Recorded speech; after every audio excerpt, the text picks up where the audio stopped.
Sehat selalu dan tetap semangat anak-anak. Hari ini kita akan belajar tentang hikayat. Apakah hikayat itu?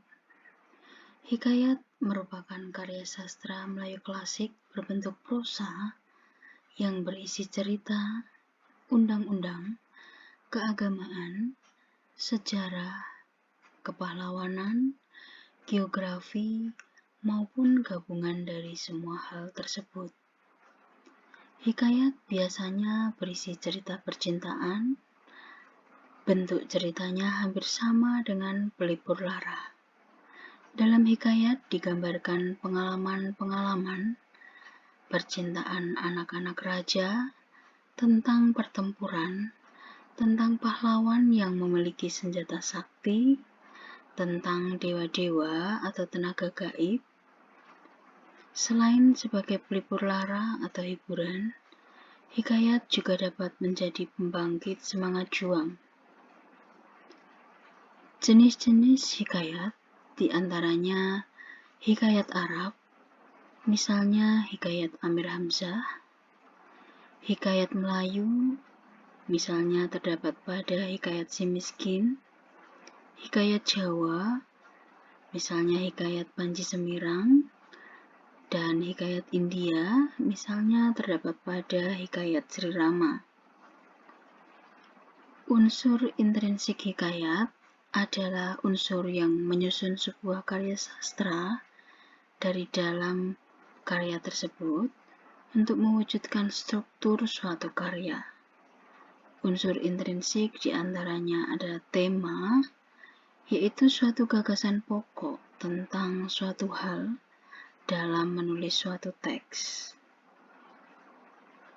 Kemudian amanat adalah pesan yang ingin disampaikan pengarang kepada pembaca. Selanjutnya tokoh merupakan pelaku dalam karya sastra. Biasanya terdapat beberapa tokoh dalam satu teks. Latar atau setting adalah tempat, waktu, dan suasana terjadinya peristiwa dalam teks. Sedangkan penokohan adalah teknik atau cara-cara menampilkan tokoh. Penokohan dibagi dua, yaitu secara analitik atau secara langsung, dan dramatik secara tidak langsung. Kemudian alur atau plot merupakan rangkaian peristiwa yang memiliki hubungan sebab akibat sehingga menjadi satu kesatuan yang padu. Jenis alur diantaranya ada alur maju, alur mundur, dan campuran. Berikutnya pusat pengisahan atau sudut pandang menggambarkan dari mana suatu cerita dikisahkan oleh pencerita. Biasanya terdapat dua sudut pandang, yaitu orang pertama sebagai aku dan orang ketiga adalah penulis sebagai pengamat. Selain unsur intrinsik, di dalam teks hikayat ada juga unsur ekstrinsik. Adalah unsur yang membentuk karya sastra dari luar karya tersebut. Unsur ekstrinsik diantaranya adalah nilai moral, nilai religius, nilai pendidikan, nilai budaya, dan nilai sosial. Pada dasarnya, unsur ekstrinsik dalam sebuah karya sastra menggambarkan sikap yang dapat diteladani. Selanjutnya, unsur kebahasaan di dalam hikayat. Hikayat sering menggunakan bahasa yang bersifat klise. Misalnya pada kata Hatta, Syahdan, Sahibul Hikayat, menurut empunya cerita, konon, dan tersebutlah perkataan. Selain itu, hikayat banyak menggunakan kata verba, kata nomina, dan kata hubung. Berikut ini merupakan salah satu contoh hikayat yang berjudul Hikayat Si Miskin. Dengarkanlah cerita hikayat berikut dengan saksama. Hikayat Si Miskin. Karena sumpah Batara Indra, seorang raja keindraan beserta permaisurinya dibuang dari keindraan sehingga sengsara hidupnya.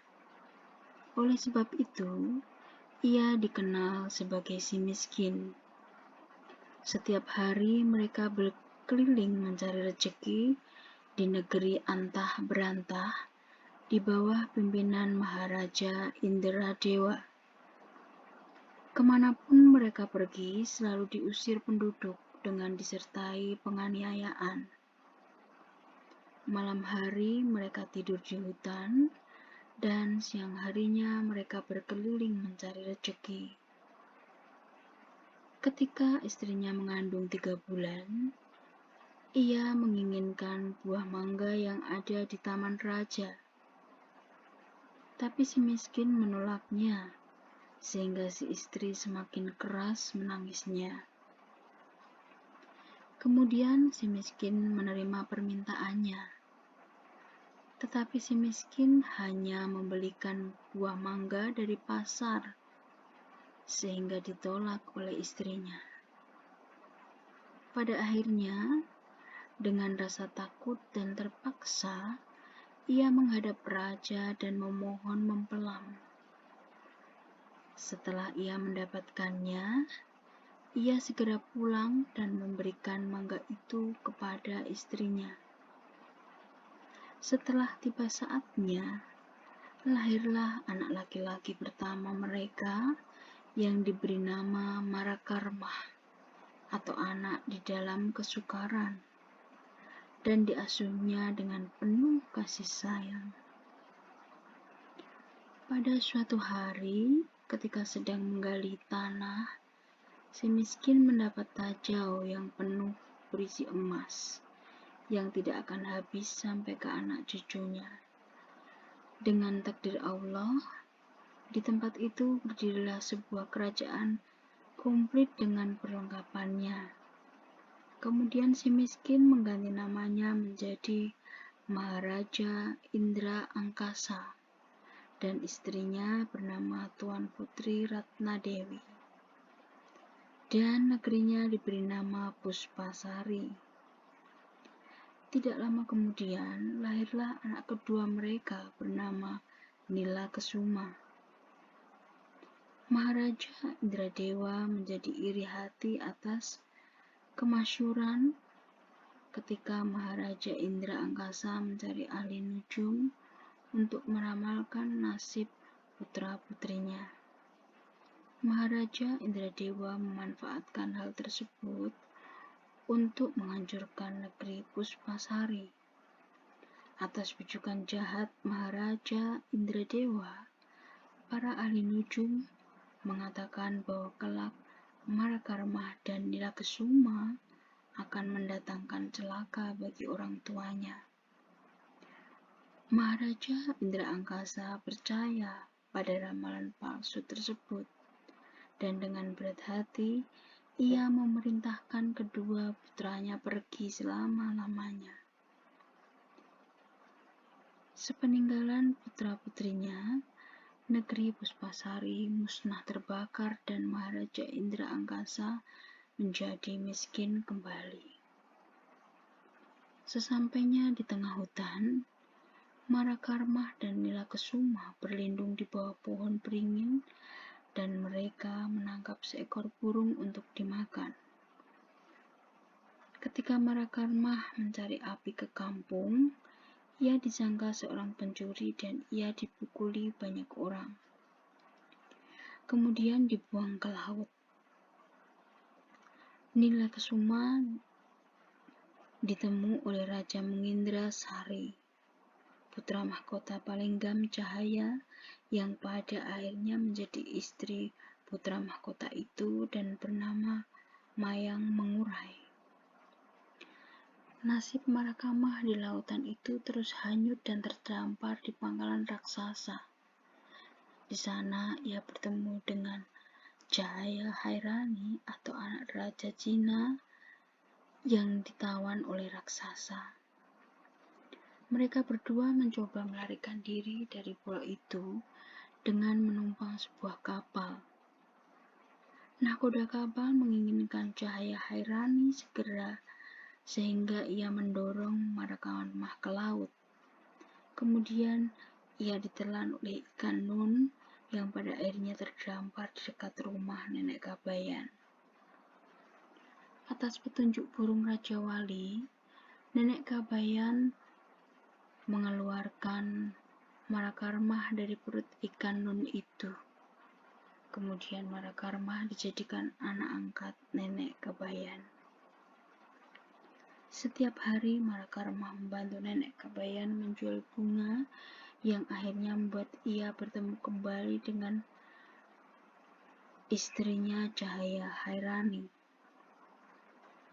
Karena cerita dari Nenek Kabayan tentang Raja Mangindrasari, taulah Marakamah bahwa putri yang ditemukan Raja Mangindrasari itu adalah adiknya sendiri. Kemudian ia menemui adiknya itu. Lalu ia membunuh nahkoda kapal yang jahat itu. Selanjutnya, Marakamah mencari ayah bundanya, dan dengan kesaktiannya ia menciptakan kembali kerajaan Puspasari seperti dahulu kala. Kemudian ia mengalahkan negeri Antah Berantah yang kemudian dipimpin oleh Raja Bujangga Indra atau saudara Cahaya Hairani. Akhirnya, Marakamah pergi ke negeri mertuanya, Mercu Indra, dan menggantikan mertuanya itu menjadi Sultan Mangindrasari, menjadi raja di Palinggam Cahaya.